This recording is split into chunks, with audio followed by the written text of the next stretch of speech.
केंद्र के नए कृषि कानूनों को लेकर इस वक्त देश का माहौल गरमाया हुआ है। वहीं अब किसानों का समर्थन करते हुए महाराष्ट्र एनसीपी चीफ शरद पवार ने चेतावनी दी है। उन्होंने कहा है कि अगर किसानों का आंदोलन ऐसे ही जारी रहा और इस मुद्दे पर अगर कोई हल नहीं निकाला गया तो देश भर में संकट की स्थिति उत्पन्न हो जाएगी। एक्ट्रेस श्रद्धा कपूर के कजिन भाई प्रियांक शर्मा अपनी लॉन्ग टाइम गर्लफ्रेंड शज़ा मुरानी के साथ शादी के बंधन में बंध गए हैं। प्रियांक और शज़ा की शादी में बॉलीवुड इंडस्ट्री के कई बड़े नाम दोनों को आशीर्वाद देने पहुंचे। शज़ा मुरानी फिल्म प्रोड्यूसर करीम मुरानी की छोटी बेटी हैं। शज़ा और प्रियांक लंबे समय से एक दूसरे को डेट कर रहे थे। भारत में जारी किसान आंदोलन के खिलाफ पॉप स्टार रियाना ने एक ट्वीट किया था, जिसके बाद से काफी बवाल हुआ। रियाना के द्वारा भारत को दुनिया भर में बदनाम करने की कोशिश की गई थी, लेकिन इसके बावजूद भी भारत की मोदी सरकार बारबाडोस पर मेहरबान है। भारत ने हाल ही में बारबाडोस को कोरोना की वैक्सीन के 1 लाख डोज भेजे हैं। वहीं भारत द्वारा भेजी गई वैक्सीन को लेकर बारबाडोस की प्रधानमंत्री मिया अमोर मॉटले पीएम मोदी को थैंक यू कहा है। भारतीय रिजर्व बैंक के गवर्नर शक्तिकांत दास ने वित्तीय वर्ष 2021-22 के लिए नई क्रेडिट पॉलिसी का ऐलान किया है। गवर्नर शक्तिकांत ने बताया कि ब्याज दरों में किसी भी तरह का कोई बदलाव नहीं किया गया है। प्रमुख ब्याज दर रेपो रेट 4% पर स्थिर रखने की घोषणा की गई है। इसके साथ ही साल 2021-22 के लिए 10.5% की दर से अर्थव्यवस्था में विकास की आशंका जताई है।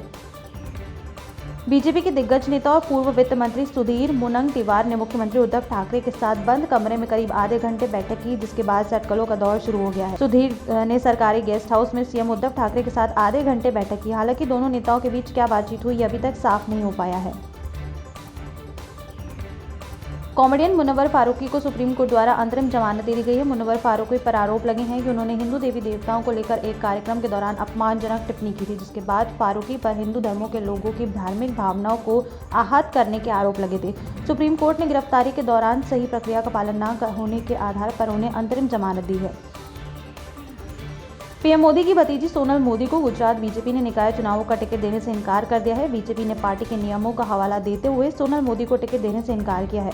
सोनल मोदी प्रधानमंत्री नरेंद्र मोदी के भाई प्रहलाद मोदी की बेटी हैं। सोनल मोदी ने अहमदाबाद नगर निगम के बोधकदेव वार्ड से पार्षद का टिकट मांगा था।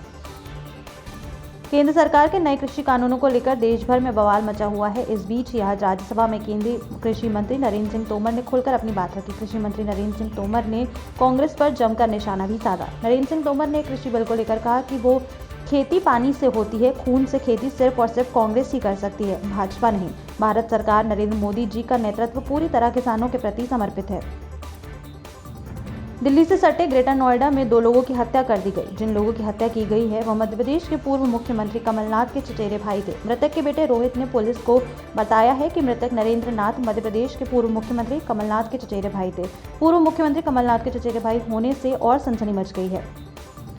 Global celebrity pop star Rihanna ने सबसे पहले किसान आंदोलन पर ट्वीट करते हुए देश के इस मुद्दे में दखल दिया था। अब पॉप स्टार रिहाना के उस ट्वीट को लेकर सच्चाई सामने आई है, जिसमें उन्होंने किसानों का समर्थन किया था। कहा जा रहा है कि सिंगर को एक ट्वीट करने के लिए $2.5 मिलियन यानी कि करीब 18 करोड़ रुपए की राशि दी गई थी।